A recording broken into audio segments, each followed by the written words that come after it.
तो मत रहिए उदास, क्योंकि अब आगे इंग्लिश और आपका स्वागत स्वर से करते हैं। चलिए, आज मैं ऐसा लेकर आया हूं टॉपिक जो कि एग्जाम में पूछता है और आप बार बार हमसे पूछते हैं कि सर ये वाला कैसे बनेगा एग्जाम में, है ना। देखा जाए एक्सप्लेनेशन, है ना। कोई भी एग्जाम में आपको पोयम का 2 लाइन दे देगा और पूछेगा कि इसको एक्सप्लेन करना है, तो आपको सबसे पहले इसमें क्या करना पड़ता है कि आपको 2 लाइन ये कौन से पोयम का है पहले पहचानना पड़ता है। उसके बाद ही ना उसका राइटर का आप नाम लिखेंगे और उसको एक्सप्लेन करेंगे। तो सबका ट्रिक मैं लाया हूं, देखा जाए बढ़िया से। कुछ ऐसा ही मैं गेस करवाऊंगा जो कि आपके लिए वीवीआई होगा, तो देखा जाए बढ़िया से। तो पहला लिखा हुआ है they who one another keep alive and neither parted be. ठीक है, तो यहां पर जो ये लाइन है हमको ये कैसे पता चलेगा कि कौन सा पोयम का है। ठीक है, इसका मैं एक ट्रिक लाया हूं, हॉट टिप्स बोलते हैं उसको। क्या बोलते हैं? हॉट टिप्स बोलते हैं। तो देखा जाए इसका हॉट टिप्स है गो, GOE। जबकि गो का स्पेलिंग क्या होता है? GO। अगर GOE रहेगा इसका मतलब है कि ये जो है यही चैप्टर का है। तो चैप्टर का नाम क्या है? Sweetest love I do not गो। याद रहे, अगर द का स्पेलिंग ये रहे, THEE रहे, तो याद रहे आपका पोयम का नाम है sweetest love I do not go.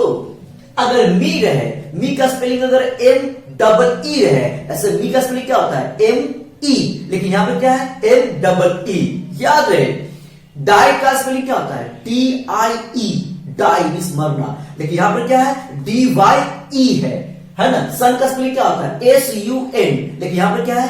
SUNNE, है ना। देख रहे हैं ना, बी का स्पेलिंग BE और यहां पे क्या है? BEE। अगला है वी, तो वी का क्या स्पेलिंग होता है? VE, सॉरी यहां पर डबल ई करना पड़ेगा। ठीक है, तो आप देख रहे हैं ना कि जितना भी आपको पहले से वर्ड पता है उस सब का यहाँ पे स्पेलिंग क्या है? डिफरेंट है। आपको पता है कि गो का स्पेलिंग क्या होता है, लेकिन यहाँ पर देख रहे हैं ना गो का स्पेलिंग क्या है, और सारी ये सब है। तो अगर ये पूरा ये अगर कहीं पर आ जाएगा, इसका मतलब है कि वो पोयम का नाम क्या है? Sweetest love I do not गो है। इतना वर्ड अगर कहीं रहेगा तो वो पोयम का नाम क्या होगा? Sweetest love I do not गो। तो कैसे लिखेंगे एग्जाम में, उसको बनाकर बढ़िया से देखेंगे। सबसे पहला आपका जो लाइन होगा ना वो होगा this line has been taken from. क्या होगा? हाँ, दिस लाइन या दिस स्टैंजा भी आप लोग लिख सकते हैं। ठीक है, कुछ भी लिख सकते हैं। ठीक है, तो this line has been taken from the poem. अब पोयम का नाम क्या है? Sweetest love I do not go. उसको इन्वर्टेड कॉमा में बंद कर देंगे। ठीक, ये बढ़िया से हो गया, है ना। बढ़िया से था। हाँ, this line has been taken from the poem, poem का नाम। ठीक है, उसके बाद क्या लिखेंगे? विच इज रिटन बाय या कंपोज्ड बाय, है ना। ये भी आप कर सकते हो, कोई दिक्कत नहीं है इस सब में। ठीक है, तो रिटन बाय या कंपोज्ड बाय, बात वही है यहां पर। ठीक है, तो रिटन बाय जॉन डॉन, इसको कौन कंपोज किए हैं? जब आपको चैप्टर का नाम जब पता चल गया है तो इसका पोएट का नाम क्या है आपको तो याद करवाए हैं। ठीक है, तो बढ़िया सब लिख लेंगे।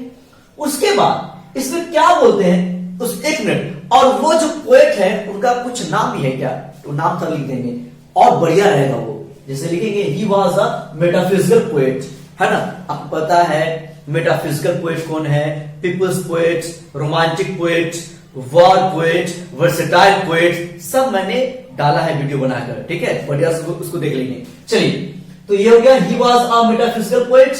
The poet says that lovers live in one another.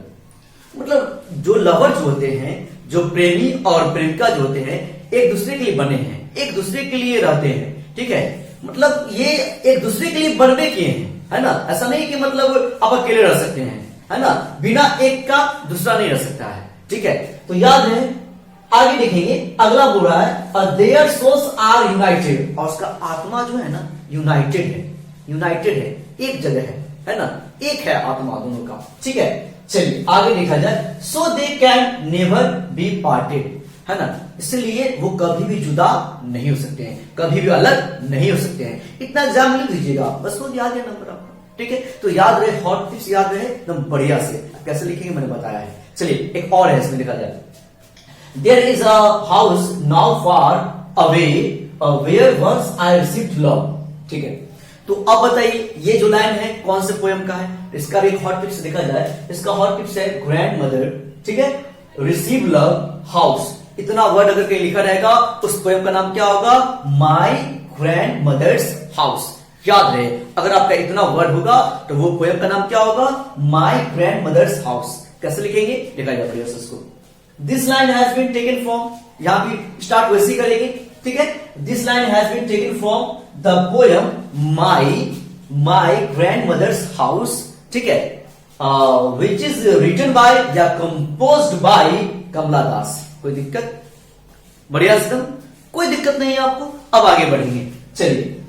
In this stanza Kamala दास, है ना, या इन दिस पोएम, है ना, ये भी आप लिख सकते हो, ठीक है। आपको सब जानना पड़ेगा, है ना, ये भी लिख सकते हैं, ये भी लिख सकते हैं, ठीक है, कोई दिक्कत नहीं है।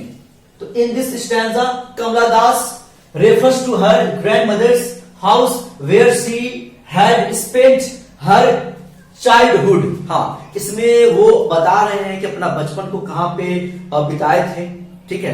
कौन? कमला दास, अपनी दादी के घर पर, ठीक है, तो वही बता रहे हैं। चलिए क्या बता रहे हैं भाई, तो देखेंगे। She had received enormous love and affection, वहां पे वो भरपूर प्यार पाए थे, है ना, और अफेक्शन, ममता, स्नेह, है ना। कौन? कमला दास। जहां वो रहती थी बचपन में, उनकी दादी उसको बहुत दुलार प्यार करती थी, ठीक है। तो वही ये आपका ये स्टैंजा है, दिया गया है। एग्जाम में आप बढ़िया से लिखेंगे और आपका ये हॉट टिप्स याद रहे, ठीक है। इसको बढ़िया से कॉपी में नोट कर लेंगे ताकि एग्जाम में आए तो हम एक बार में लिख के निकल जाइए, ठीक है। तो कैसा लगा आज का वीडियो हमको जो आप जरूर बताएंगे, ठीक है। जय हो, जय हिंद।